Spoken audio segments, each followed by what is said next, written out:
मंत्री आवास बनाया। क्या एक आम आदमी इतने बड़े मकान में रहता है क्या?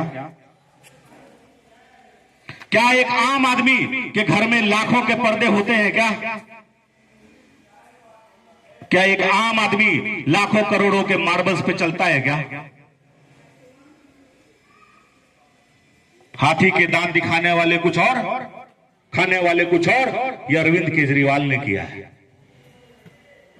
लाखों करोड़ों का टॉयलेट का सीट जो लोग कहते हैं गोल्ड प्लेटेड था, उसको उठा करके उखाड़ करके ले गया, उखाड़ करके ले गया ताकि भारतीय जनता पार्टी वाले की नजर में ना आ जाए, कहीं उसकी वीडियो ना बन जाए, इनके जो कारनामे हैं वो दिख ना जाए जनता को, इसके लिए उसको उखाड़ के ले गया। लेकिन आपने कमोड को उखाड़ लिया। कमोड की जगह तो वैसी ही रहेगी, वो तो दिख तो रहा है, वहां तो कुछ तो उखड़ा है। आपने टाइल्स तो वहीं छोड़ दी, जो आपने इतना बड़ा मुख्यमंत्री आवास बनाया वो तो वहीं छोड़ दिया। जनता देख रही है।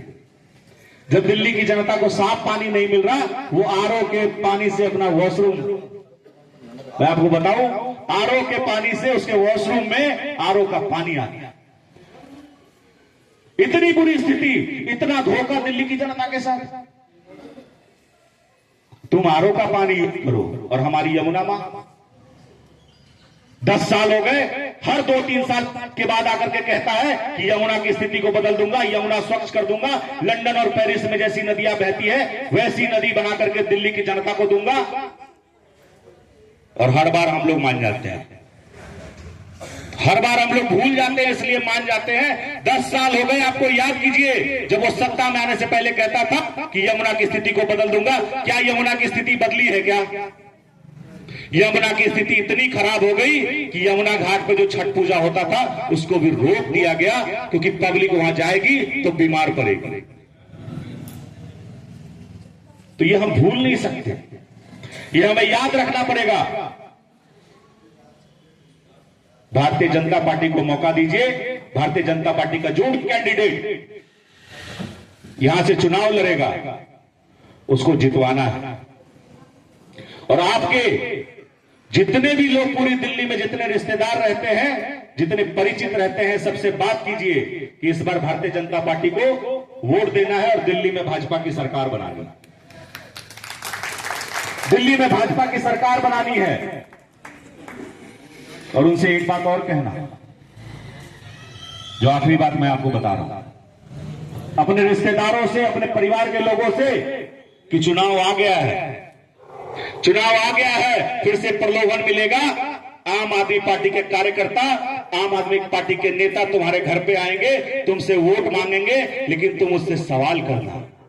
सवाल ये करना कि पिछले 10 सालों में जब बुजुर्गों को पेंशन नहीं मिल रहा था तब तुम कहां थे? उससे पूछना कि पिछले 10 सालों में जब किसी का राशन कार्ड नहीं बना तब तुम कहां थे? पिछले 10 साल में जब यमुना नदी गंदी थी तब तुम कहां थे? पिछले 10 सालों से जब हम नल खोलते हैं, हमारे नलों से सीवर का पानी आता है, तब तुम कहां थे? कोरोना महामारी में जब हमारे लोग मर रहे थे तब तुम कहां थे? ये पूछना पड़ेगा।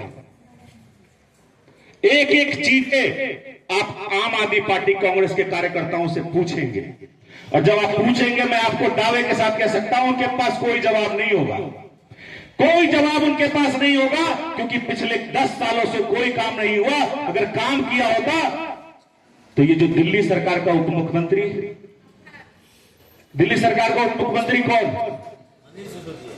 मनीष सिसोदिया, शिक्षा क्रांति का जनक, दिल्ली में शिक्षा क्रांति लेकर के आया, कहता है ना, दिल्ली में शिक्षा क्रांति लेकर के आया हूं, कहता है, कार्यकर्ता कहते हैं, जनता नहीं कहती। आम आदमी पार्टी के कार्यकर्ता और नेता कहते हैं, क्योंकि असल में शिक्षा क्रांति हुई नहीं। स्कूलों में टीचर्स ही नहीं है। कौन से स्कूल की डेवलपमेंट की बात करते हो? हमें स्विमिंग पूल नहीं चाहिए, हमें अच्छे शिक्षक चाहिए, अच्छी शिक्षा व्यवस्था चाहिए। और मैं पूछना चाहूंगा कि अगर आपने इतनी अच्छी शिक्षा व्यवस्था दिल्ली को दी होती तो क्या आपको पटपरगंज से भागना पड़ता क्या?